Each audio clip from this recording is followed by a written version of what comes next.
மத்திய அரசின் திட்டங்களின் பெயரை மட்டும் மாற்றி பட்ஜெட் என்னும் பெயரில் திமுக வெளியிட்டிருப்பதாக பாஜக எம்எல்ஏ வானதி ஸ்ரீனிவாசன் தெரிவித்துள்ளார். மாண்புமிகு அமைச்சர் அவருக்கே உரித்தான அழகான தமிழ் நடையோடு தடையின்றி படித்தார் என்பதை தவிர சிறப்பாக சொல்லிக் கொள்வதற்கு எதுவும் இல்லை. நிறைய திட்டங்களில் அறிவிப்புகள் எல்லாமே மத்திய அரசு திட்டங்களுடைய அறிவிப்புகளை ஒட்டி அதற்கு இன்னொரு பெயர் கொடுத்து அறிவித்த திட்டமாகத்தான் இருக்கிறது.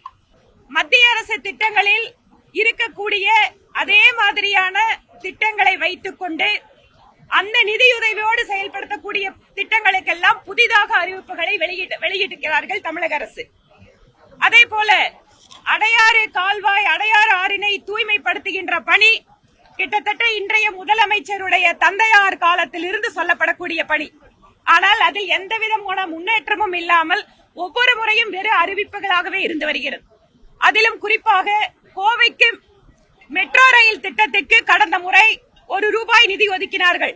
இப்போது திட்ட அறிவிக்கையை அனுப்பி இருக்கிறோம் என்கின்ற பதில் 1 வருடம் கழித்து சொல்கிறார். இதுக்கப்புறம் எப்ப மெட்ரோ ரயில் திட்டத்தை கோவைக்கு அவங்க செயல்படுத்த போறாங்கன்னு தெரியல. விஸ்வகர்மா திட்டம் மத்திய அரசு செயல்படுத்திக் கொண்டு இருக்கக்கூடிய திட்டம். அதே மாதிரியான பயனாளிகள், அதே தொழில் செய்பவர்கள், அவர்களுக்கு நாங்க இன்னொரு பெயர்ல இந்த திட்டத்தை அறிமுகப்படுத்துறோம்னு சொல்றாங்க. எவையெல்லாம் ஏற்கனவே இருக்கின்ற திட்டங்களோ அதை சிறப்பாக செயல்படுத்துவதை விட்டுவிட்டு ஒன்றிய அரசு அறிவித்த திட்டத்தை நாங்க செயல்படுத்த மாட்டோம், அதுக்கு பதிலா நாங்க ஒரு வேற பெயர் கொடுப்போம் அப்படிங்கிற அந்த ஒரு மத்திய அரசுக்கு எதிரான மனப்போக்கு தான் நிறைய இடங்கள்ல பார்க்க முடிகிறது.